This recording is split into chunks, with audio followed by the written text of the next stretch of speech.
ከእግዚአብሔር በታች ከፍጡራን በላይ የምንላት ከፍጡራን ስንል እኮ መላእክትን ጨምሮ ነው።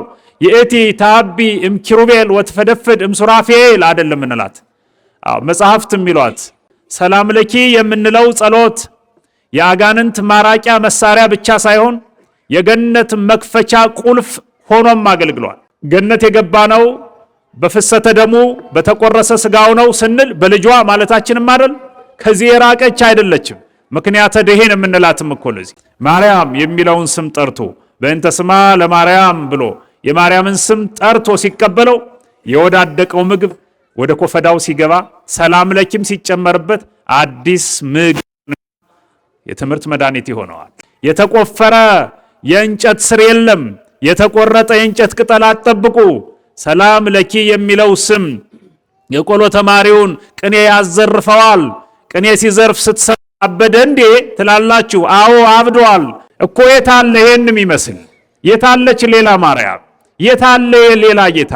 የታለ በእንደዚህ አይነት ውልደት መወለድም መውለድም? እንደዚህ አይነት ነገር እኮ ከመደበኛው የተፈጥሮ የስነ ተፈጥሮ የስነ ተዋልዶ ቀመር እጅግ በተለየና በማይገናኝ ሁናቴ አምላክን በድንግልና ጽንሶ በድንግልና መውለድ አንድ ታምር፣ ድንግል ፈጣሪዋን ወለደችው እሱም የፈጠረውን ስጋ ተዋሃደ ብሎ የገለጸ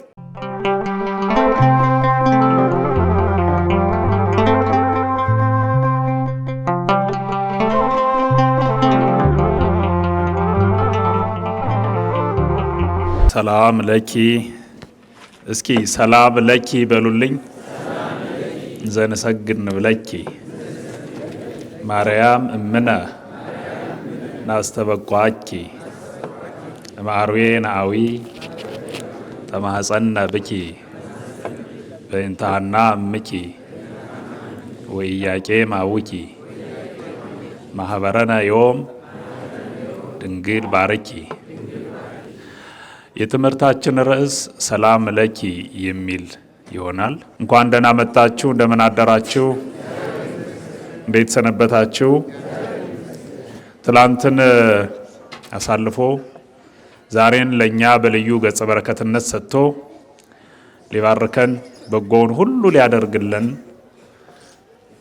ነፍሳችን ልታርፍ ስጋችንም ሊባረክ በሚችልበት ጎ ስፍራ ስለሰበሰበን ስሙ የተመሰገነ ይሁን። ሰላም ለኪ በሚል ርዕስ እንማራለን። ሊቃችን ቀደም ሲል እንዳስተማሩት ከዚህ በኋላም ሊቃውንቱ እንደሚያስቀጥሉት በመካከል በእኔ በኩል እግዚአብሔር ሊናገር ያለው መልእክት በዚህ ርዕስ ነው። ሰላም ለኪ የሚለውን ቃል መልአኩ ቅዱስ ገብርኤል ነው የተናገረው። ከመልአኩ ቅዱስ ገብርኤል በፊት የተነገረበት ምክንያትና የተናገረው አግባብነት ያለው ባይሆንም ቃሉም ተነግሯል፣ የተናገረውም አለ። ከመልአኩ ከቅዱስ ገብርኤል በኋላም እንደ መልአኩ እንደ ቅዱስ ገብርኤል ያለ ባይሆንም በይዘቱ በቅርጹ የተለየ ቢሆንም ቃሉ ተነግሯል፣ ተናጋሪም አለው። የትምህርቱ ዋና ትኩረት የሚሆነው ሰላም ለኪ የሚለው ቃል እንዴት አይነት ተተርጉሞ የማያልቅ ተነግሮ የማያልቅ በእጹብ የሚወሰን ኃይል ያለው በትከሻው የተሸከመው እኛ ልንሸከመው የማንችል ነገር እንዳለ ሰላም ለኪ የሚለው ቃል ማየት ነው የሚሆነው። ቃሉ አዎ ይገባል ተብሎ በተገቢነት ደረጃ የተነገረው ለእመብርሃን ነው፣ ለእመቤታችን ነው። ቃሉ የዓመተ ዓለም የዓመተ ፍዳ የዓመተ ኩነኔ ማጠናቀቂያ ለዓመተ ምሕረት መግቢያ መቅድም ሆኖ በመልአኩ በቅዱስ ገብርኤል የተዘመረ ቃል ነው። ዓመተ ምሕረት የሚባለውን ዓመት ዓመተ ምሕረት ካስባሉ በቂ ምክንያቶች አንዱ ሰላም ለኪ የሚለው ቃል ነው። ይህ ቃል ከዚያ በፊት ቢነገርም ከዚያ በኋላ ቢጨመርም እንደዚህ ጊዜ ዋጋ ኖሮ ትርጉም ሰጥቶ አያውቅም። ሰላም የነፍስ የህሊና የአእምሮ ሰላም ባልነበረበት በዓመተ ፍዳ በዓመተ ኩነኔ ፍጹም በሚል ማዕረግ የሚጠራ ደስታ ባልነበረበት በዓመተ ፍዳ በዓመተ ኩነኔ ለነበረው ትውልድ በእመቤታችን ጆሮ በኩል የፈሰሰ ሰላም ለኪ የሚለው የቅዱስ ገብርኤል ዝማሬ ነው። ከዚህ በፊት አንድ ወቅት በምጸት ተነግሯል። ይሄ ቃል ምጸት ማለት ያልተገባ ቃል እንደማለት ነው። ትንሹን ትልቅ ከሚገባው በላይ አተልቆ፣ ታላቁን ከሚገባው በላይ አተልቆ፣ ወፍራሙን ከሚገባው ያንኛውንም ከሚገባው በላይ የሚደረጉ የተንሸዋረረ ንግግር ማለት ነው ምጸት ማለት። ወይም ደግሞ ከመደበኛው ትርጉም የተዛነፈ ማለት ነው ምጸት የሚባለው።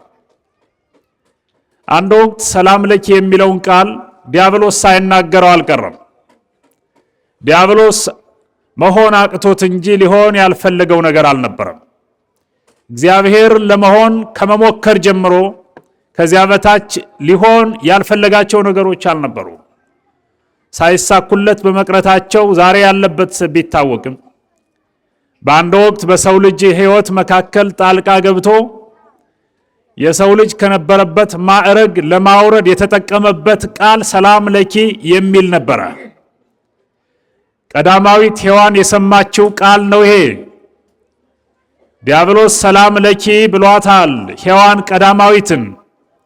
ጆሮዎቿም ይሄን ሰምተው እንደወረደ ሳያርሙ ተቀብለው እርሷንና ልጆቿን ወደ ምድረ ፋይድ ለመውረድ ምክንያት ሆኗል። ሰላም ለኪ ኦ ሔዋን ንግሥተ ሰማይ ወምድር ብሎ የሰማይም የምድርም ንግሥት ባልሆነችበት ልትሆንም በማትችልበት ሁናቴ ዲያብሎስ ቀደም ሲል ባልኋችሁ መንገድ ጠጋ ብሎ ሰላም ለኪ ብሎ አሳስቷታል። እርሷም በስተት የተመላውን ድምፅ ሰምታ ተሳስታለች። ዕፀ በለስም መብላት አንድ ነገር ነው። ሰላም ለኪ የሚለውን ለእርሷ የማይመጥን ንግግር አዎ ብሎ መቀበልም ሌላ ስህተት ነው። ከገነት አሽቀንጥረው ካስወጡ ምክንያቶች መካከል ይመደባል ይሄ። የሰማይና የምድር ንግሥት አንቺ ነሽ ሲላት ነኝ ብላ ያለ ቅድመ ሁኔታ ሳታርም ሳታስተካክል መቀበልን ያክል ስህተት የለም። የእርሷ ያልሆነውን ሰላም ለኪ የሚለው ባልከፋ ነበር። ሰላም ላንቺ ይሁን፣ ሰላምታ ይገባሻል የሚለው ባልከፋ ነበር። የሰማይና የምድር ንግሥት መባልም ላንቺ ተገብቷል ሲላት ግን አዎ ማለቷ ሌላ ስህተት ነው። በዚህ ምክንያት የሆነውን ታውቃላችሁ። በሰው ልጆች ሕይወት ውስጥ መፍራት፣ ማፈር፣ መራቆት፣ መሞት የሚባሉ ነገሮች የመጡት ይህንን ቃል ባልተገባ ደረጃ ከመቀበል በኋላ ነው። የሰማይና የምድር ንግሥት መባል ይገባኛል ብላ በችኮላና ባልተገባ ሁኔታ በመቀበሏ ምክንያት ይኸው ምድረፋይድ ምድሪቱ ምድረፋይድ እነርሱም በምድረፋይድ የሚኖሩ ሆኑ። ከነበረበት ከፍታ ዝቅ እንዲል ሆነ። ይህም ታሪክ በ5500 ዘመናት መካከል በሰው ልጆች የሕይወት ታሪክ ውስጥ ቀጠለ። ያልተገቡ ንግግሮችን እንደወረደ በመቀበል የሚመጣ ነገር መመለሻው ከባድ ነው።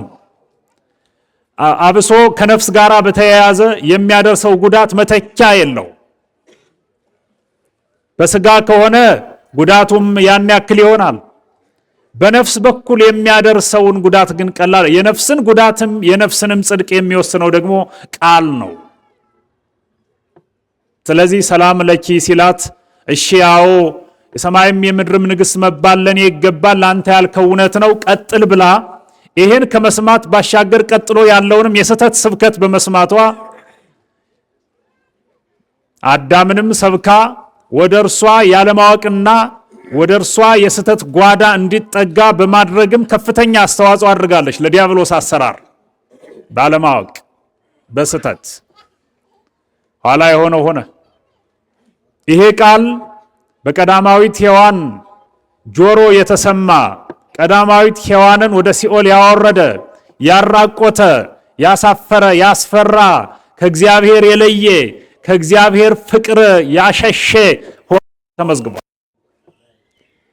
ከዘመናት የፍዳ ከረጅም የፍዳ ዘመናት በኋላ ግን እውነተኛው መልአክ ከእግዚአብሔር ተልኮ መጣ። ያኛው ከእግዚአብሔር አልተላከም፣ ከራሱ ክፉ ምኞት ተነስቶ ነው። ያኛው የመጣው በክፋት ነው። ያኛው የመጣው የተመረዘ ቃል ይዞ ነው። ያኛው የመጣው በምጸት ነው፣ በስህተት ነው፣ በክፋት በተንኮል ነው፣ ሰውን ለማጥፋት ለመግደል ነው። ይሄኛው መልአክ ግን የተላከ ከእግዚአብሔር የመጣ የምስራች ይዞ ያኛው መርዶ ነው። የዚያኛው ሰላም ለኪ አባባል መርዶ ነው። የዚህኛው ሰላም ለኪ ግን የምስራች ነው። ያኛው ሰላም ለኪ ብሎ የተናገረው ትውልድን እንዳለ ወደ ገሃነም ሊያወርድ የቻለ ነው። ጉልበት ነበረው፣ የማጥፋት ጉልበት። ይሄኛው መልአክ ግን ከእግዚአብሔር ተልኮ የመጣ ከእግዚአብሔርም ተልኮ ሲመጣ ይዞት የመጣ የምስራች ነው። የምስራች ለናፈቀው ለሐዲስ ኪዳን ትውልድ በጎ የሆነ ያንንም ይሄንንም አንድ ያደረገ የመጀመሪያዋ ሔዋን ሰምታው የሞተችበትን የደመሰሰ ጭምር ያጠፋ ጭምር የመጀመሪያዋ ሔዋን ሰላም ለኪ ንግሥተ ሰማይ ወምድር ስትባል ሰምታ ከገነት ወጣች። ይችኛዋ ዳግማዊት ሔዋን እመቤታችን ቅድስት ድንግል ማርያም ናት። በሉቃስ ወንጌል ምዕራፍ 1 ተራ ቁጥር 26 ላይ በስድስተኛው ወር መልአኩ ቅዱስ ገብርኤል እያለ ይናገርና ወደ አንዲት ሀገር በዚያም ወዳለች ወደ አንዲት ድንግል የድንግሏም ስም ማርያም ነበረ ብሎ ድንግል እያሉ ነቢያት እየተናገሯትን ሊገልጿት የሿትን መልአኩ ቅዱስ ገብርኤል በመጣ ወቅት የነበረ የድንግሏ ስም ማርያም እንደነበረ ተጽፏል። የድንግል ስምም ማርያም በሚል ተተካ፣ ተተረጎመ። እርሱም መጥቶ ሰላም ለኪ አላት። ያችኛዋ ሔዋን እናታችን ሔዋን ባልተገባ መንገድ ይህን ድምፅ ሰምታ የሰማይና የምድር ንግሥት መሆን አይደለም ከሰማይም ከምድርም ላያኖር የሚችል መከራን ተሸክማ ከገነት ወጣች። አንቺ ግን ሰላምታ ይገባሻል፣ ሰላም ለኪ አለ። ታጥቆ እጅ እየነሳ እየሰገደ እየተንበረከከ አስባችሁታል ወገኖቼ? ቅዱስ ገብርኤል እመቤታችን አጠገብ ይሆን የነበረው ይሆንላት የነበረው እንዴት እንደሰገደላት፣ እንዴት እንደዘመረላት፣ እንዴት እንዳከበራት፣ እንዴት እንዳመሰገናት፣ እንዴት እንደፈራት የሚገባ ፍርሃት፣ በማክበር ውስጥ ያለ ፍርሃት፣ በማድነቅ ውስጥ ያለ ፍርሃት፣ ከቅድስናዋ የተነሳ ያለ ፍርሃት መልአኩ ቅዱስ ገብርኤል ዘካርያስን አግኝቶ ዘካርያስ ላይ እንዳደረገ ያለውን ነገር እንዳያደርግ ጭምር ሆኖ ተጠንቅቆ ሰላም ለኪ እያለ ሰላም ለኪ፣ ሰላም ላንቺ፣ ሰላምታ ይገባሻል፣ ንድ ነሽ፣ ክብርት ነሽ፣ ይሄ ይሆናል፣ ያም ይሆናል፣ ያም ይሄም ባንቺ ሕይወት ውስጥ ይሆናል እያለ የተናገረውን ሁሉ ስለምታውቁት መናገር ጀመረ። ይሄኛው ሰላም ለኪ ለኛ ሰላምን ያመጣ ለኛ ረፍትን ያመጣ ለኛ ድህነትን ያመጣ የነገረ ድህነት አካል ነው። ይሄኛው ንግግር ይሄኛው መልአኩ ቅዱስ ገብርኤል የተናገረው ቃል የነገረ ድህነት አካል ነው። ዲያብሎስ የተናገረው በመሰረቱ ዲያብሎስና ቅዱስ ገብርኤልን ለንጽጽር በአንድ ማዕድ ላይ ማሰለፍ ግን አይደለም። አንድ ላይ መቆም አይችሉም። እመብርሃንን እንደምታውቁት ድንግል ማርያምን አንደኛ ናት ስንል ሌላ ተወዳዳሪዎች አብረዋት ኑረው አንደኛ ናት ማለታችን አይደለም። እርሷ ጋራ ለውድድር ሊቆም የሚችል ጠፍቶ አንደኛ ማለት ነው። ከፊቷ የሚቆም እንደሷ ቅድስና ያለው እንደሷ በዚህ ምድር የተመረጠ ብቻ እንዳይመስላችሁ፣ እንዲመረጥ ሆኖ የተገኘ ማንም የለም። እመቤታችንን ስናከብር ሰላም ለኪ የሚለውም የቅዱስ ገብርኤል ንግግር ያለ ቅድመ ሁኔታ ይገባታል ስንል በቂ ምክንያታችን ስለተመረጠች ሳይሆን እንድትመረጥ ሆና ስለተገኘች ነው። የመመረጥ መስፈርቱን አሟልታ ስለተገኘች ነው። ከእግዚአብሔር በታች ከፍጡራን በላይ የምንላት ከፍጡራን ስንል እኮ መላእክትን ጨምሮ ነው። የእቲ ታቢ እምኪሩቤል ወትፈደፍድ እምሱራፌል አይደለም እንላት። መጽሐፍት የሚሏት የትላንቱ ሊቃውንት ቅዱሳኑ ያሏት ይሄንም አይደል? ከፍጡራን በላይ ስንል መላእክትን ጭምር ነው ብሎ ከመላእክትም በላይ እህተ መላእክት አሏት። መላእክት እሷን ሊያገለግሉ ተመደቡ መጡ እንጂ ብሎ መልአኩ ቅዱስ ገብርኤል ሰላም ለኪ አላት። ሰላም ለኪ የሚለውን ቃል ዛሬ የቤተ ክርስቲያን ሊቃውንት የአፍ መፍቻ ቋንቋቸው የጸሎታቸውን ዕጣነ ሞገር አድርገውታል። ወደ ገዳማቱ ስንሄድ፣ ወደ የአድባራቱ ስንሄድ፣ ወደ ባራኪ አባቶቻችን ስንሄድ ሰላም ለኪ ተቀብለን እንምጣ አይደለም የምንለው። ሰላም ለኪ የሚለው እኮ የሕይወታችን ብቻ ሳይሆን የምግባችንም የጥፍጥና መድኃኒት ነው። ሰላም ለኪ የምንለው ጸሎት የአጋንንት ማራቂያ መሳሪያ ብቻ ሳይሆን የገነት መክፈቻ ቁልፍ ሆኖም አገልግሏል። ወደ ገነት ስንገባ ገነት የገባ ነው በፍሰተ ደሙ በተቆረሰ ስጋው ነው ስንል በልጇ ማለታችንም አይደል? ከዚህ የራቀች አይደለችም። ምክንያተ ደሄን የምንላትም እኮ ለዚህ እና ሰላም ለኪ የሚለው ቃል አዎ ይገባታል፣ አዎ መልአኩ ቅዱስ ገብርኤል ልክ ብሏል፣ ያለው ነገር ትክክል ነው ብለንም እኛም ዛሬ ሰላም ለኪ የምንለው ስንጸልይ አባታችን ሆይን ከጸለይን በኋላ ምን ብለን እንደሆነ ታውቁ የለ? በሰላመ ቅዱስ ገብርኤል መልአክ ኦ እግዝእቴ ማርያም ሰላም ለኪ እንላለን። አዎ በመልአኩ በቅዱስ ገብርኤል ሰላምታ ምን እንላለን? አዎ ሰላም እንልሻለን። መልአኩ ቅዱስ ገብርኤልን ዋቢ አድርገን በምድራውያን ኤልሳቤጥን በሰማያውያን ቅዱስ ገብርኤልን አብነት አድርገን ሰላም ለኪ እንላታለን።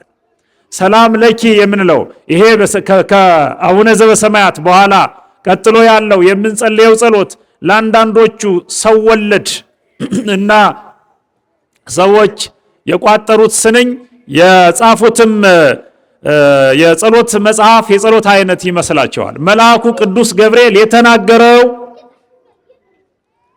ለዚያ ነው። በመልአኩ በቅዱስ ገብርኤል ሰላምታ የምንለው ዋቢ አድርገን ለሰላም ለኪያችን ምን ጠቅሰው መልአኩ ቅዱስ ገብርኤልን እሱ ሰላም ለኪ አለ፣ እኛም እንደሱ እንላለን። ኤልሳቤጥ እንደዚህ ያለች፣ እኛም እንላለን። እኛ ከኤልሳቤጥ አንበልጥ፣ እኛ ከኤልሳቤጥስ አንደርስ፣ እኛ ከቅዱስ ገብርኤል አንበልጥ፣ እኛ ከቅዱስ ገብርኤል አንደርስ፣ እንደ ቅዱስ ገብርኤል አንሆን እኮ ከነሱ በታች ያለን እኛማ ሰላም ለኪ እንላለን እንጂ ሌላ ምንለውም ካለ እንላለን። ግን በዚህ የምናፍርበት በዚህ ወደ ኋላ የምንልበት የምንሸማቀቅበት አይነት የጸሎት አይነት አይደለም። እስኪ ሁላችሁም በጀርባም በፊትም ያላችሁ በአራቱ አቅጣጫ ሰላም ለኪ በሉልኝ። ድገሙት ድገሙት። ይሄ ቃል ምን አይነት ጉልበት እንዳለው በቅዱሳኑ ሕይወት የታየ ነው። አንድ ታሪክ ላስታውሳችሁ ወገኖቼ። ሰላም ለኪ የሚለውን ጸሎት ወይም ቃል መናገር የዕለት ቁርስ፣ የዕለት ምግብ፣ የዕለት ጉርስ ልብስ የሆናቸው የትላንቶቹ አባቶቻችን እናቶቻችን ሕይወታቸው በዚህ ላይ የተመሰረተ ነው።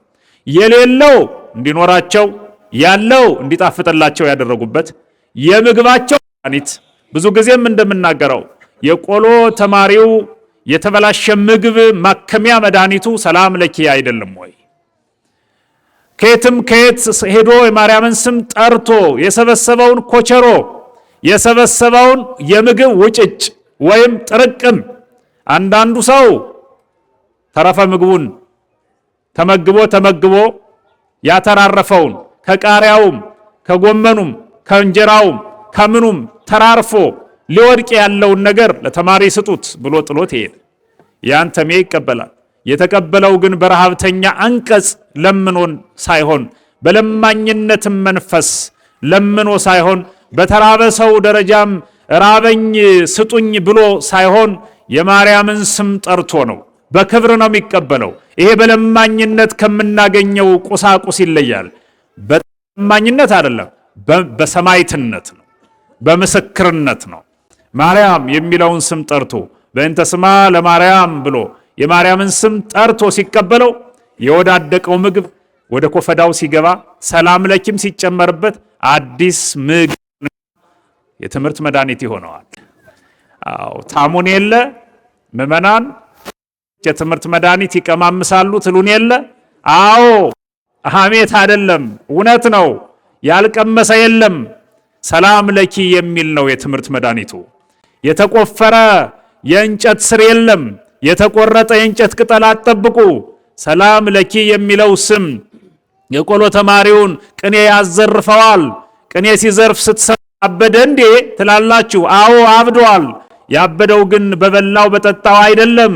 እንደ ሐዋርያት በቅዱስ መንፈስ እንደሆኑት ተጎብኝተው ቅኔ ሲዘርፍ የሚሆነውን አያውቅም።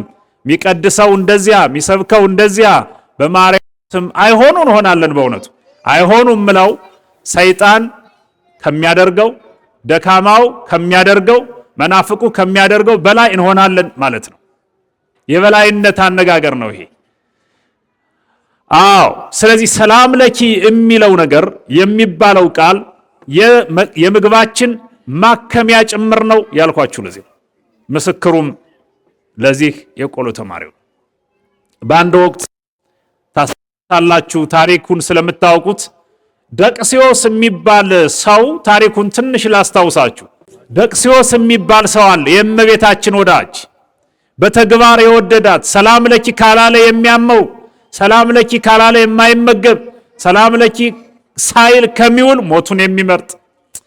ቅዱሳኑ የእመቤታችን ስም ከጠሩ በኋላ ሳይበሉ ረስተውት እየዋሉ ሳይመገቡ የሆነ ሰው እንዳልተመገቡ የሚያውቃቸው ሰው ሂዶ በዚህ ዛሬ እኮ ምግብ አልተመገብህም ተመገብ እንጂ ቢላቸው አልበላሁም እንዴ ግን አራበኝም ይሉሃል። ሰላም ለኪን የሚያዘወትሩት አዎ ከሰላም ለኪ የተራቆትን አብዛኞቻችን ረሃብም ይጀምረን ከተኛንበት ማረፊያ ነው። ሰላም ለኪ የአፍ መፍቻ ቋንቋቸው የሆነላቸው አባት እናቶቻችን ግን መብላታቸው ያለ መብላታቸው ጉዳያቸው ሳይሆን ሰላም ለኪ ሳይሉ መዋላቸው ግን ጉዳያቸው ነበር። ሰላም ለኪን ሳይጸልይ የሚውል የቅዱስ ገብርኤል ልጅ የለም። የኦርቶዶክስ ተዋሕዶ ቤተክርስቲያን ልጅ መሆን ማለት የቅዱስ ገብርኤል ልጅ መሆን ማለት ነው። የቅዱስ ገብርኤል ልጅ መሆን ማለት ደግሞ መለያው ሰላም ለኪ ማለት ነው። ሰላም ለኪ ያለ ማለትን ያክል ሽንፈትም የለም። በዚህ ከኤልሳቤጥ ልጅነት በዚያ ከቅዱስ ገብርኤል ልጅነት መለየት ነው። ሰላም ለኪ ማለትን ያክል ጥበብ የለም ወገኖቼ። መድኃኒት ነው፣ ያክማል። ለታመሙት፣ ለተራቡት፣ ለወደቁት፣ ለተሰደዱት ሁሉ መጽናኛ ምግባቸው ሰላም ለኪ ነው። ሰላም ለኪ ባይኖር ኑሮ ገዳማት አይኖሩም ነበር። ገዳማት መለያቸው ሰላም ለኪ ነው። ሰላም ለኪ የሚለው ጸሎት ገዳም ውስጥ ከዳቢ በላይ ነው፣ ከምግብ በላይ ነው። የገዳማውያን ምግብ እኮ የሚሰራው ሰላም ለኪ እየተባለ እየተጸለየ ነው። ጸሎተ ማዕድ አለ። የገዳማውያኑ ማዕድ መቅኑናቸው ሲሰራ እንደ ምግብ ማዘጋጃ ክፍሎች ገብቶ ማንም ይሰራው አይደለም። የሚጸለይ ጸሎት አለ። ምግቡ ምግብ እንዲሆን፣ ምግቡ ሀኬትን እንዳያስከትል፣ ድንቁርናን እንዳያመጣ፣ ጫና እንዳይፈጥር የሚጸለይ ጸሎት አለ። ከጸሎቱ መካከል ሰላም ለኪ አንደኛው ነው። ሰላም ለኪ ድገሙት፣ ሰላም ለኪ በሉልኝ እስኪ፣ ስለሚጣፍጥ ነው በእውነቱ።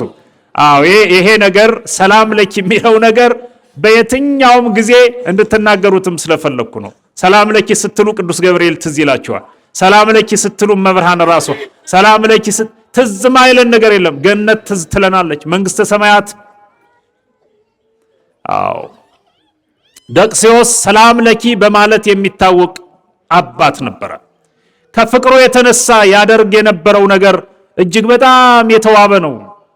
የእመቤታችንን ታምሯን፣ የእመቤታችንን ድርሳን፣ ነገረ ማርያምን፣ ድርሳነ ማርያምን፣ ታምረ ማርያምን፣ ራእየ ማርያምን በሚመለከት ከፍተኛ የሆነ ዕውቀት የነበረው ጻድቅ ነው ደቅሲዮስ። ታምሯን በወርቅ ቀለም አሳምሮ ጻፈው። ታምር ለመስማት እኛ ታምረ ማርያም ለመስማት ቤተክርስቲያን ማንሄድበት ብዙ ነው በስንፍናችን። አንዳንዶቹ ደግሞ ከዚህ አለፍ ብለው ማርያምንም ታምረ ማርያምንም የማያውቁ በቁጥር በስተዋል። ታምረ ማርያምን ያለማወቅ እኮ እግዚአብሔርን ያለማወቅ አይደል? ታምረ ማርያም ማለት እኮ እመብርሃን ድንግል ማርያም እመብርሃን መባሏ ነው እኮ ታምረ ማርያም። እመብርሃን ወላዲታ አምላክ መባሏ እኮ ነው ታምረ ማርያም። እመብርሃን አምላክን ወለደች። አምላክን ከመውለድ በላይ እኮ ተአምር የለም። አምላክን ስለመውለዷ በግልጽ የሚናገረው ደግሞ ታምረ ማርያም ነው። ከመብርሃን ተአምር ከራሷም በላይ ዕውቀት የለም።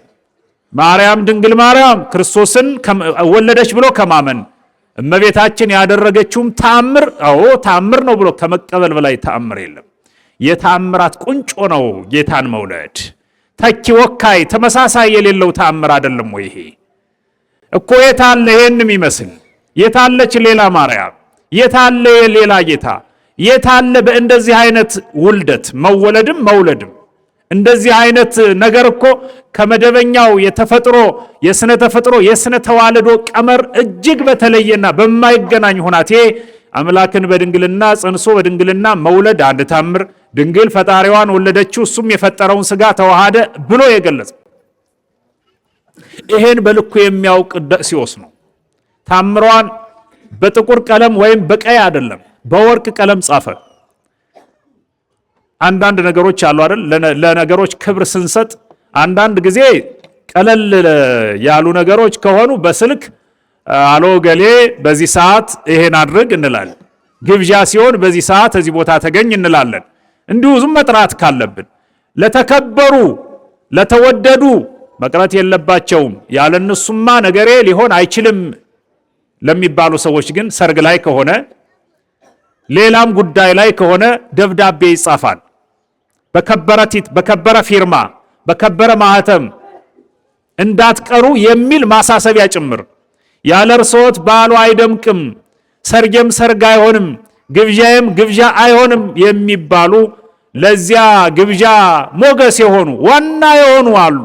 እነርሱ በደብዳቤ ጭምር አይደለም በአካልም ጭምር ይጠራሉ። በሰርጎቻችን መካከል ወላጆቻችን፣ በጉባኤያችን መካከል ሊቃውንቶቻችን፣ በስብሰባዎች መካከል መሪዎቻችን እንደማለት ነው። የማይቀሩት መቅረት ስለሌለባቸው እንዳይቀሩ ከቃል ባሻገር ከሌላ ከአነስተኛ ምክንያቶች ከፍ ባለ መንገድ የማናደርገው ነገር የለም። የእመቤታችንን ታምር ሸምድዶ ይዞታል፣ ተምሮታል። መጽሐፍ ላይ ያስፈልገው ይችላል፣ ጻፈው። የጻፈው ግን እንዳልኳችሁ ነው፣ በክብር ነው፣ አድምቆ ነው። ለኛ ደምቆ እንዲደርስ አስተዋጽኦ ካበረከቱት አንዱ ደቅሲዮስ ነው።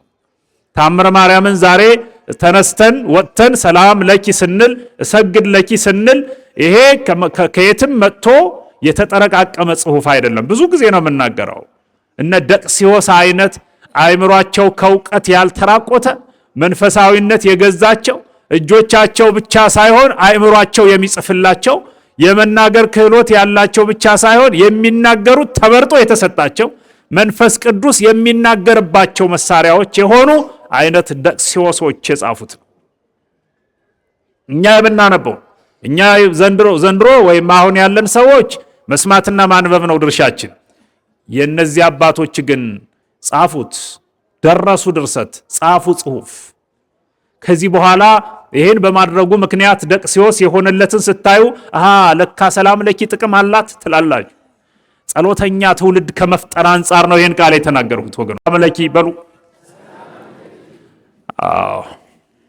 ደቅሲዮስ ይሄን ጽፎ ሲጨርስ እመብርሃን ያደረገችለትን ስታዩ ከዚህ በኋላ ሁሉም ጸሎተኛ ይሆናል። ከምታውቁት በተጨማሪ እየነገርኳችሁ ነው። ሶበጸሐፈ ደቅስዮስ ተአምረኪ ቅዱሰ መንበረ ወአጽፈ እሴተ ጻማሁ ወረሰ ይሉታል ሊቃውንቱ። ታምርሽን ሊጻፍ በሚችልበት ደረጃ መንፈስ ቅዱስ እያገዘው በመጽሐፉ ምክንያት በአገልግሎት ጊዜ ሊቀመጥ የሚችልበት መንበር ወንበር፣ በአገልግሎት ጊዜ ሊለብስ የሚችለው ነዋይ ቅድሳት የክብር ልብስ ከሰማይ ወረደለት ነው የሚለው። ከሰማይ ይወርዳል። በእውነቱ ሰላም ለኪ ባልንባቸው ዘመናት ለመብርሃን ይገባታል የተባለውን ሁሉ ብንችል ስናደርግ፣ ባንችል ግን ልናደርግ በሞከርንባቸው ጊዜ በየአቅማችን ከሰማይ ይወርድልናል። ከሰማይ ብቻ እንዳይመስላችሁ ሌላም ይሆንልናል። እነ ሳሙኤል እኮ ውሃውን ባርከው ትኩስ ዳቦ ያደረጉት በሰላም ለኪ አይደለም ወይ? ማዕዳችን ትኩስ ይሆናል። ያደረው የበከተው የተበላሸው የቆሎ ተማሪው ማዕድ ያልኳችሁ እኮ የሳሙኤል ጸሎት ያ አይደለም ወይ? ውሃውን ዳቦ፣ ድንጋዩን ዳቦ አይደለም ማድረግ ይችላል ሁሉንም። ስለዚህ ከሰማይ ስንጠብቅ መሬት ላይም ለካ እንዲህ ይሆናል እንላለን። ከሰማይ የሚቀመጥበት የሚለብሰው ወረደለት።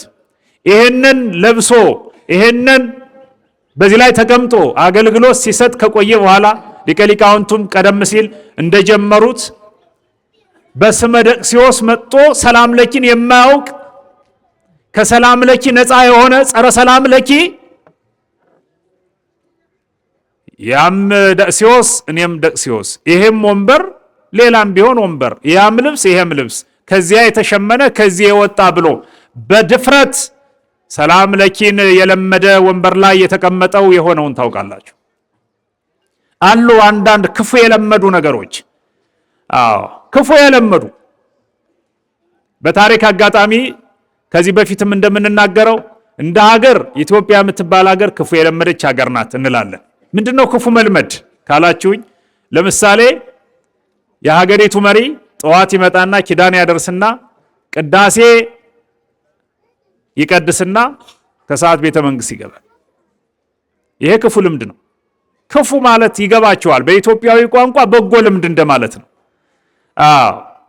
አሁን ሰላም ለኪ የሚጸልዩ ሰዎች ሰላም ለኪ ሳይሉ ሲወጡ ያማቸዋል። ለምን? ክፉ ለምደዋላ። በሀገሬው አነጋገር ነው እንጂ መልካም ለምደዋል ነው የሚባለው። አንዳንድ ወንበሮች፣ አንዳንድ ልብሶች፣ አንዳንድ ቦታዎች፣ አንዳንድ ለምሳሌ ሙሴ የያዛት መቋሚያ እኔ በይዛት እባብ ነው የምትሆን። በእውነቱ ሙሴ ሲይዛት ግን ባሕር ትከፍላለች። እንደዚያ ነው። ክፉ የለመዱ አሉ። ስራ የሚሰራባቸው ለስራ የተሰሩ አሉ።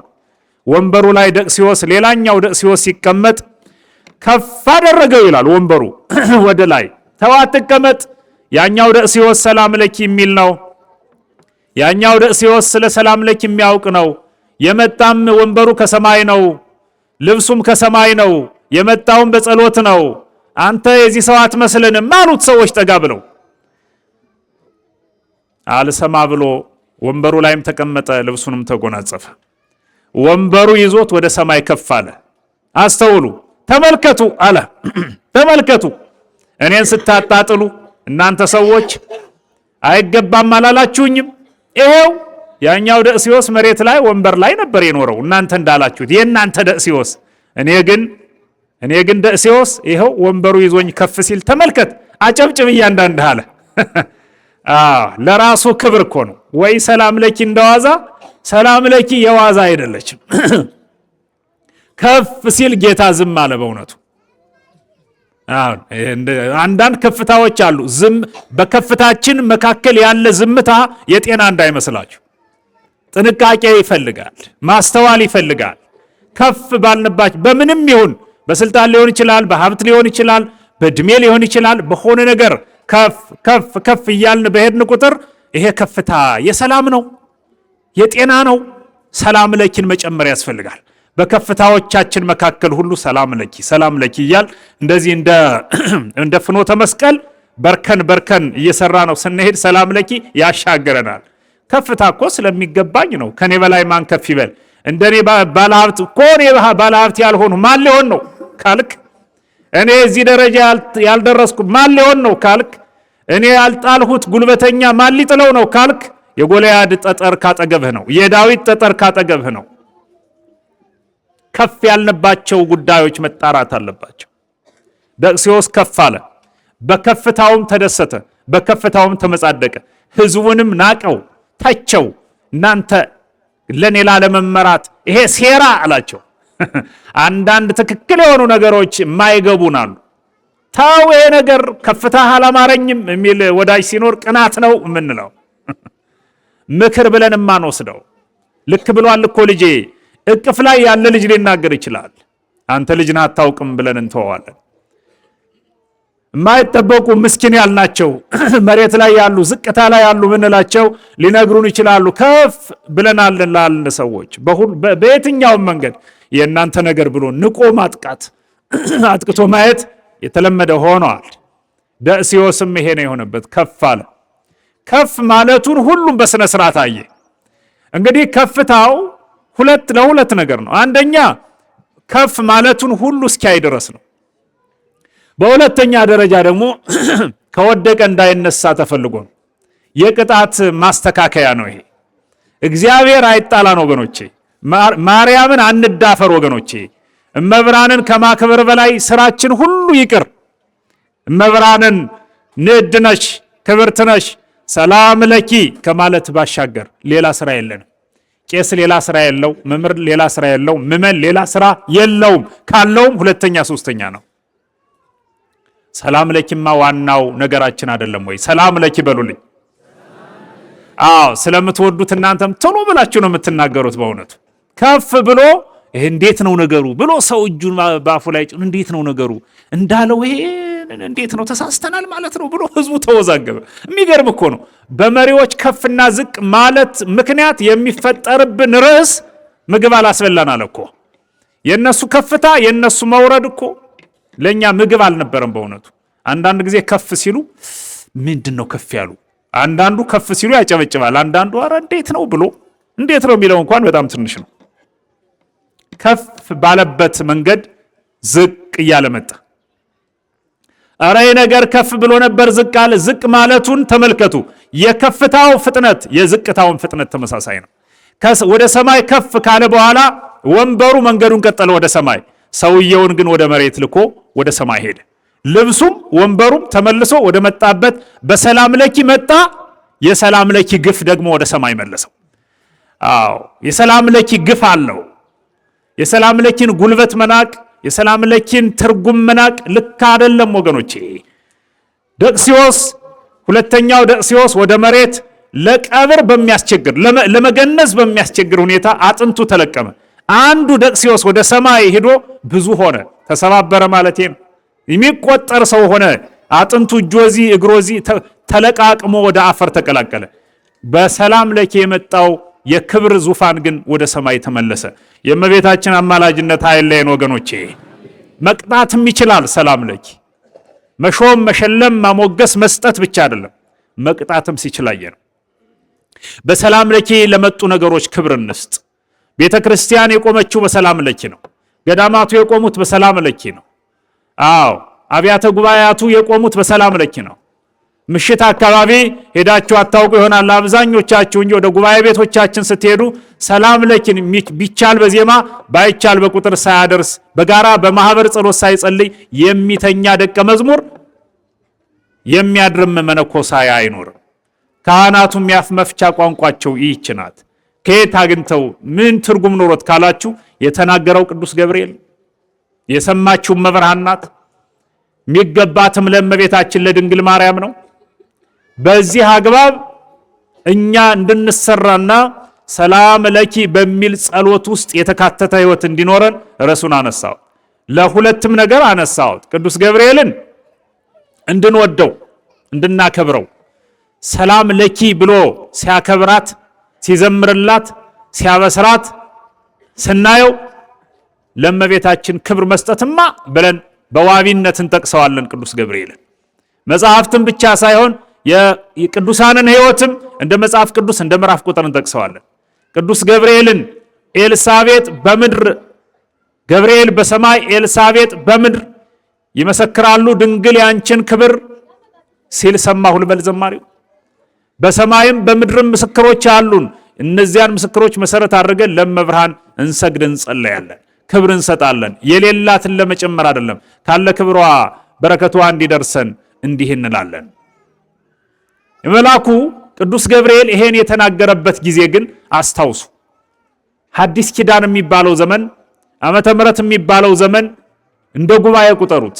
መልአኩ ቅዱስ ገብርኤልን እንደ አንድ ዘማሪ ቁጠሩት። መዝሙሩን እንደ ጉባኤ መክፈቻ ቁጠሩት። ዓመተ ምሕረት የሚባለው ጉባኤ ሲጀመር ሰላም ለኪ በሚል መዝሙር ነው ቅዱስ ገብርኤል የከፈተልን። የጉባኤ መክፈቻ መዝሙርን ዘምር እንል የለ? የዓመተ ምሕረት ጉባኤ መክፈቻ ነው ሰላም ለኪ። ጉባኤው የተከፈተው ሰላም ለኪ በሚል መዝሙር ነው እያልኳችሁ። ሰላም ለኪ በሚል መዝሙር የተከፈተው ጉባኤ ከዚያ በኋላ እስካሁን አለ፣ እስከ ዕለተ ምጽአትም ይቀጥላል። ከዚህ ሰላም ለኪ የሚል መዝሙር ስንዘምር ከዚያ ገነት ተከፈተች። ከ33 ዓመት በኋላ ተከፈተ የሚለው ታሪክ እንደተጠበቀ ሆኖ በክርስቶስ ደመ ማኅተም ተከፈተ የሚለው እንደተጠበቀ ሆኖ ደመ ማኅተሙ እስኪከፍታት ገነት ለመከፈት ፈቃዷን ታሳይ የነበረች ሰላም ለኪ በሚለው መዝሙር ነው። ሰላም ለኪ የሚለው መዝሙር በር እንደማንኳኳት ቁጠሩት። ቅዱስ ገብርኤል የዘመረው ሰላም ለኪ ያለው ገነት እንድትከፈት የመጀመሪያ ማንኳኳት በሉት። ከቤተልሔም ተነስተን ወደ ቤተ መቅደስ ቅዳሴ ስንገባ ቃጭል ይዘን መጠነኛውን ደወል እየደወል እየዘመርን የምንመጣው ጉዞ ያ ማለት ነው። አርኅዉ ኆኃተ መኳንንት ማለት ነው። አርኅዉ ኆኃተ መኳንንት የሚል አይነት ዝማሬ ነው። ገነት ተከፈች፣ ገነት ተዘግተሽ አትቀሪም። ከዚህ በኋላ ተዘግቶ የመኖር ታሪክ እድል ፈንታ ጽዋ ተርታሽ ቀርቷል። ተዘጋጂ ለመከፈት፣ ተዘጋጂ ልጆችሽን ለመቀበል፣ ተዘጋጂ አምላክሽ ሊመጣ ነው። ተዘጋጂ ልጆችሽ በሲኦል ተጥለው በዲያብሎስ ተረግጠው ይኖሩ የነበሩ ልጆችሽ እየመጡልሽ ነው። ተዘጋጂ ገነት የሚል ነው ሰላም ለኪ። ተዘግተሽ የኖርሽ በቀዳማዊት ሔዋን ጆሮ በተሰማው መርዶ እንደሆነ ይታወቃል የሚልም ትንታኔ ያለው የመጀመሪያዋ ቀዳማዊት ሔዋን ሰላም ለኪ በሚል የምጸት የዲያብሎስ ንግግር ያን በመስማቷ ጸበለስን በመብላቷ ተዘግተሽ ኑረሻል።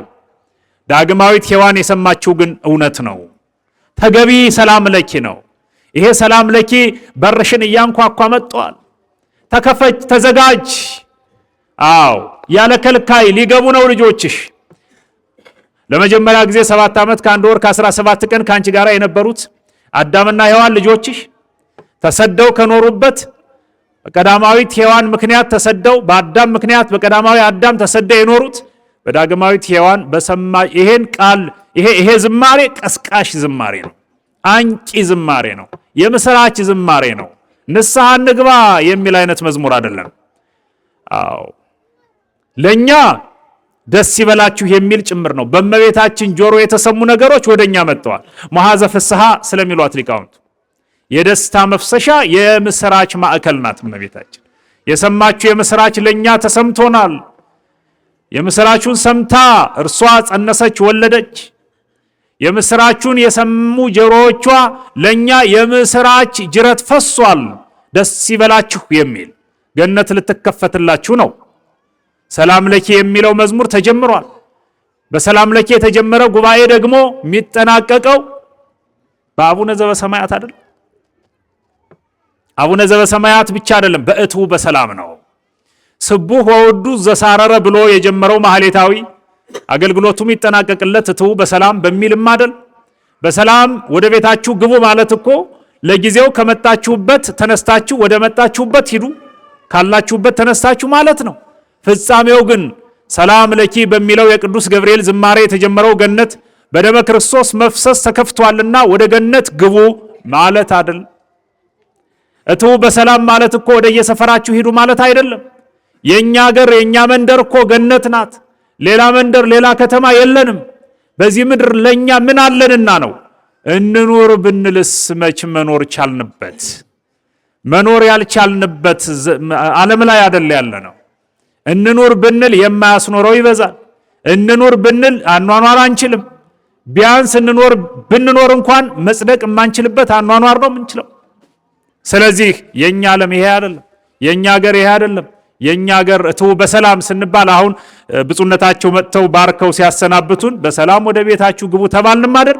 ወደ ገነት ግቡ እንደተባልን ሊገባን ይገባል። ያ የሆነው ሰላም ለኪ በሚለው ዝማሬ የተጀመረው ጉባኤ ነው። የጉባኤያችን መጀመሪያ ሰላም ለኪ፣ የጉባኤያችን ማሳረጊያ እትው በሰላም ነው። ወገኖቼ ሰላም ለኪ በሉልኝ እስኪ። ሰላም ለኪ የሚለውን ቃል ቅዱስ ገብርኤል በመናገሩ ቅዱስ ገብርኤልን ትንሽ በምዕናብ ነው የምትሉት? ምዕናብ ነው መሰለኝ፣ እኔ የማውቀው የሚገባኝ እንደዚያ ነው። በአካል በማይጨበጥ በማይዳሰስ እይታ ውስጥ መሆን ማለት ነው በምዕናብ መንቀሳቀስ ማለት።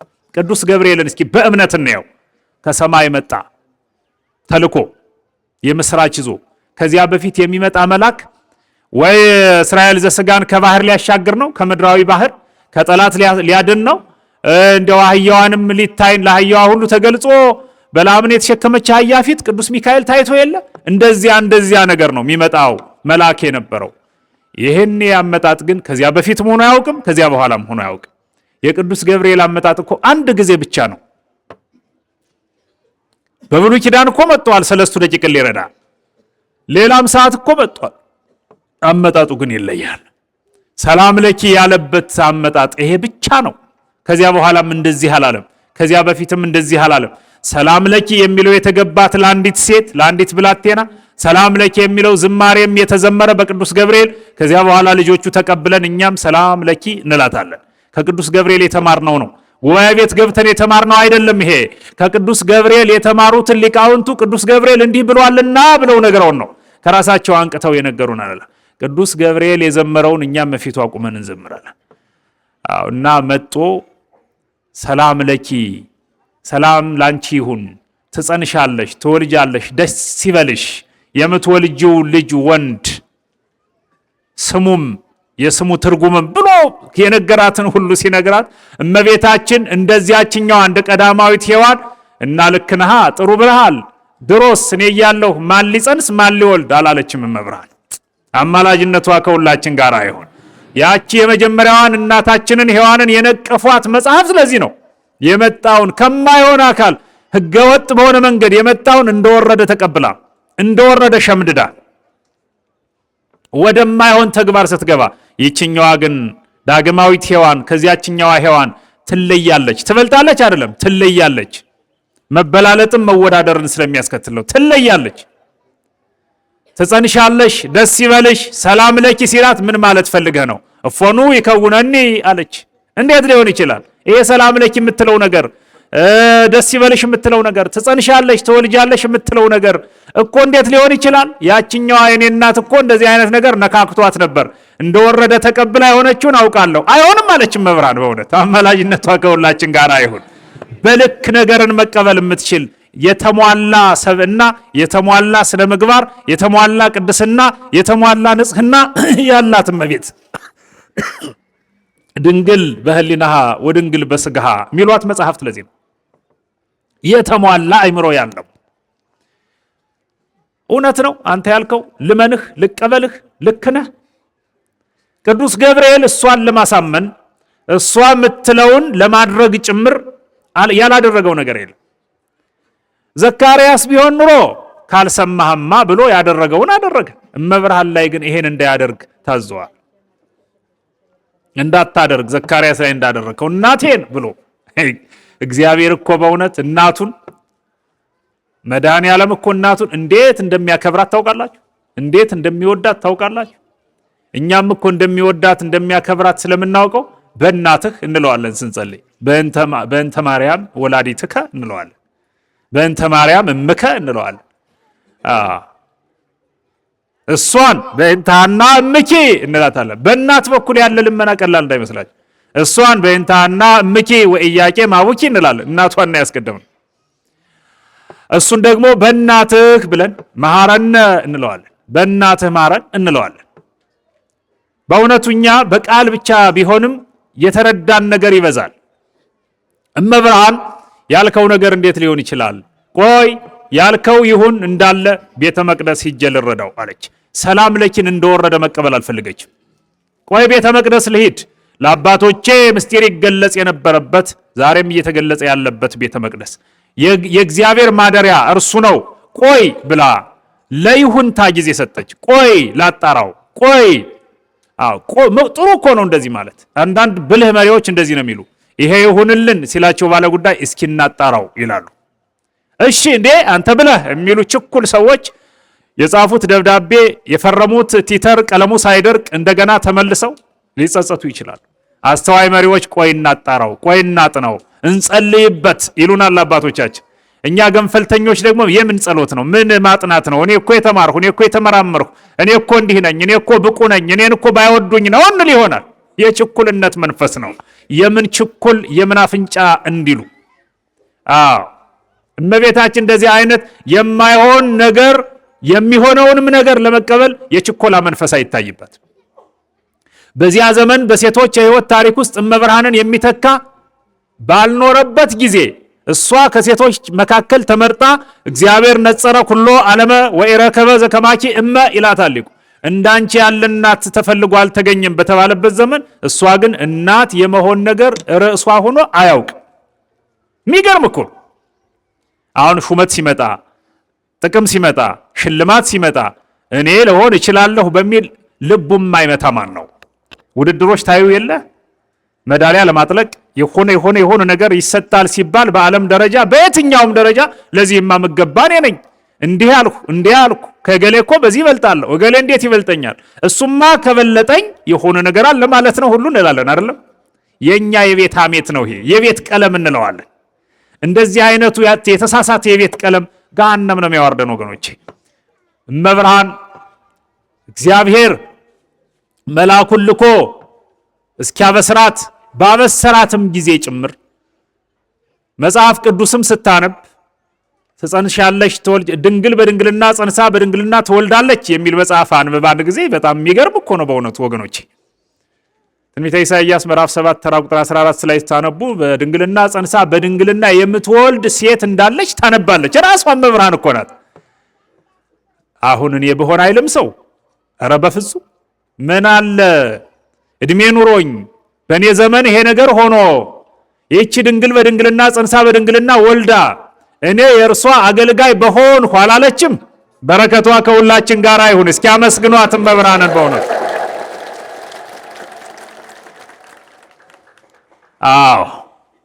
እንዴት መታደል ነው ወገኖቼ። በአንጻሩ እኛስ እንዴት ታድለናል ባካችሁ። የእሷ ልጆች ነና፣ የእሷ ልጆች። ሰይጣን ደስ አይበለው። የእሷ ልጆች ነን በሉ። ምን የእሷ የማርያም ልጆች ነን በሉ እንጂ ስሟን ጥሩት። ይህም ሌላ የእኛ መታደል ነው። እመብርሃንን እንዲያው ብለን ብቻ ሳይሆን የእሷ የሆን እኛም በእሷ ምክንያት እድለኞች ሆነናል እኮ። ቆይ መቅደስ ሂጄ ልረዳው፣ እኔ ከሆንኩ ለዚህ የበቃሁ አይደለሁም። መጽሐፍት እንደሚናገሩ አውቃለሁ። ምትጸንስ ምትወልድ ሴት እንዳለች ድንግል እንደሆነች እኔም ድንግል ነኝ። ግን አምላክን ለመውለድ እንዴት እኔ እችላለሁ? አይሆንም። እፎኑ ይከውነኒ እንዴት ሊሆን ይችላል ብላ ወደ ቤተ መቅደስ ሄደች። አሁንም መልአኩ ቅዱስ ገብርኤል ተከትሎ ሰላም ላንቺ ይሁን፣ ሰላም ለኪ፣ ትጸንሻለሽ፣ ትወልጃለሽ ወንድ ልጅ ስሙ ኢየሱስ፣ ትርጓሜው መድኃኒት አላት። ይሁና እኮ እንዴት ሊሆን ይችላል? ዋቢ አምጣ፣ ጥቀስ፣ አስረዳኝ አለችው። ይሄ በእውቀት ከፍ ያሉ በሃይማኖት የበሰሉ ሰዎች አስረዱን ነው የሚሉ። እንደኔ አይነት ማይክ ይዞ አይለፈልፉም በእውነቱ። አሁን በዚህ ዘመን ያሉ የኔ አይነት ሰዎች መቼስ እንዲያው ምን እንደዚህ ሆነን እስኪ ጌታቸር ነው ያጸድቀናል ብለን ነው እንጂ ዝም ነው የሚሉት። እስኪ አስተምሩን ነው የሚሉ። አሁን እኔ ጀርባ ያሉት ከኔ የሚበልጡት ናቸው። ከኔ ጀርባ ያሉት ከኔ የሚበልጡት ናቸው። እስኪ ተነስና አንተ ለፍልፍ እኛ እንስማ ብለው ነው። ከኔ የሚበልጡ የሚማሩት ናቸው። እናንተ ናችሁ። በረከታችሁ ይድረሰኝ በእውነቱ። ቁጭ ብሎ ቁሞ ከሚያስተምረው ቁጭ ብሎ የሚሰማው ምን አይነት የታደለ ነው። ደስ ይላል ቁጭ ብሎ መማር። እና እመብርሃን የእሷ ጉዳይ የዓለም ጉዳይ ሆኖ የሰማይ የምድር ጉዳይ ሆኖ ሰማይ ምድሩን ይዞት አጀንዳ ሆና ርዕስ ሆና እመቤታችን፣ እሷ ግን ያለችው ሌላ። አሁንም በትትና ዝምታ ውስጥ አዬ እኔ አይደለሁም። እስኪ ለመሆኑ ይህን ሁሉ የምትልበት ምክንያት ምንድን ነው? እኔ እንዴት ሊሆን ይችላል ስትለው ለእግዚአብሔር የሚሳነው ነገር አለን አላት። በትትና ነው ይሄንም የተናገራት። ዘንበል ብሎ ደግሞ እንደ ቦአ ሀቢሃ ወቆመ ቅድሚሃ ምንድነው የሚለው? በዚህ በሉቃስ ወንጌል ምዕራፍ 1 ተራ ቁጥር 26 ያለውን አንብቡት። ቦአ ሀቢሃ የሚለውን ሲተረጉሙ ሊቃውንቱ ወደ እርሷ ገባ ይላል። እርሷ ወዳለችበት ቤት ገባ የሚለውን ለመተርጎም አይደለም የተፈለገው። እሷ አንድን ትክክለኛ መልእክት ትክክለኛ ነው ብላ ልትቀበል በምትችልበት ስዕላዊ መገለጫ ታያት ማለት ነው። ምን ማለት ነው? ወጣት መስሎ ነው የታያት። በጣም የሸመገለ መቋሚያ ተደግፎ የሄደ ሽማግሌ ቢሆን ኑሮ የሽማግሌ ነገር ሊረሳ ይችላል፣ ሊሳሳት ይችላል፣ ሊያስብል ይችላል። በእርግጥ ሽማግሌ ልባም ነው፣ ግን ሊያስብል ይችላል፣ ሽምግልና ያመጣው ስለሌለ። በጣም ሕፃን ከሆነ ደግሞ የልጅ ነገር አይለው የለ አደርገው የለ የጉብል ነገር ሊባል ይችላል። ጤናማና ልከኛ መልእክት ከሆነ ጎልማሳ መሆን ይጠይቃል። በቤተ ክርስቲያን አስተምሮ 30 ዓመት የሞላቸው ሰዎች ናቸው ክህነት የሚሰጣቸው። ካህን ቅዳሴ ቄስ ገሌ ለመባል 30 ዓመት ይሙላቸው ይባላል። በሆነ ታምርና በሆነ ልዩ አሰራር ግን ሳይሞላቸው ሊሰጡ ይችላሉ። በቅዱሳን ሕይወት ታሪክም 30 ዓመት ያልሞላቸው ካህናት ስላሉ ብዬ ነው። የሆነ ሆኖ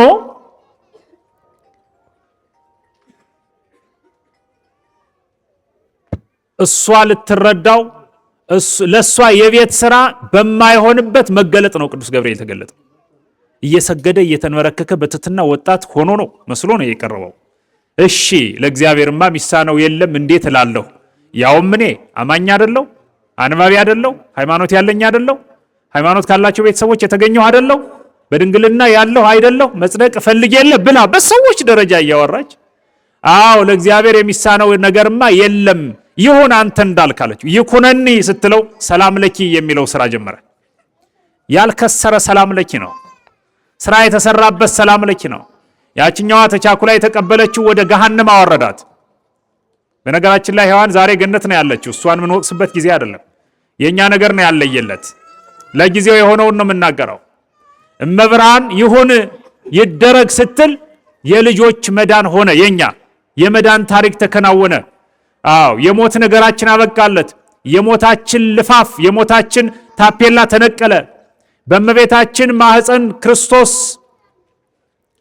አምላክ ወልደ አምላክ በሰማይ አባት በመሬት እናት የለውም የምንለው ማን ነው?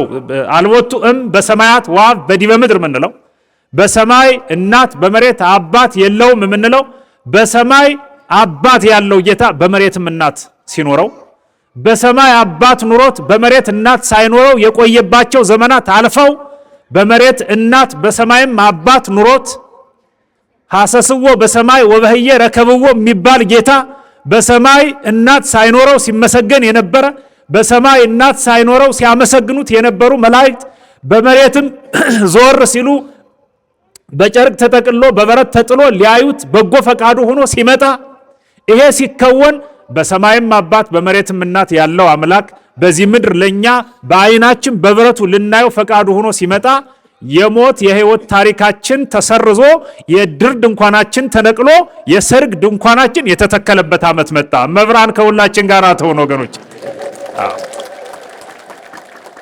የታሪክ ለውጥ ምዕራፍ የሚባለው ሰላም ለኪ ሰላም ለኪ በሉ። ትምህርቴን እየጨረስኩ ነው። ሰላም ለኪ የሚለው ያመጣውን ሰላም ለኪ ያለውም ሊቀ መላእክት የሆነለትን እመብርሃንም በእሷ በኩል ለኛ የሆነልንን እንዲሁ እየተነጋገርን ነው። ነገረ ክርስቶስን፣ ነገረ ማርያምን፣ ነገረ መላእክትን፣ ነገረ ድህነትን ያካተተ ወንጌል ነው። ውስጡ ያለው ቁም ነገር ይሄ ጭምር ነው። የተከበራችሁና የተወደዳችሁ መላው ኦርቶዶክሳውያን ዛሬ በዚህ ቅዱስ ስፍራ ለቅዱስ አገልግሎት ለመልካም ነገር የተሰበሰባችሁ በሙሉ ልላችሁ የምችለው አንድ ነገር ብቻ ነው። ምን ካላችሁኝ እንኳን ደስ ያላችሁ ነው። እንኳን ደስ ያላችሁ። ለምን አትሉኝም? ለምንማ ይሄው ሰላም ለኪ ያለ ቅዱስ ገብርኤል የሚዘመርበት ቦታ ይሄ ነው። ሰላም ለኪ የሁል ጊዜም የደስታችሁ ዕጣነ ሞገር ቤተክርስቲያን ውስጥ መገኘት ነው፣ እኛን ጨምሮ።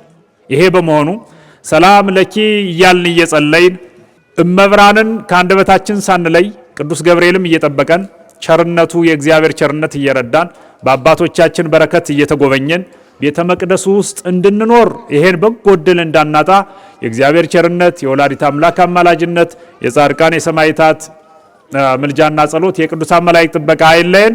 በሰላም ዋሉ። እግዚአብሔር ሁላችንም ይባርከን።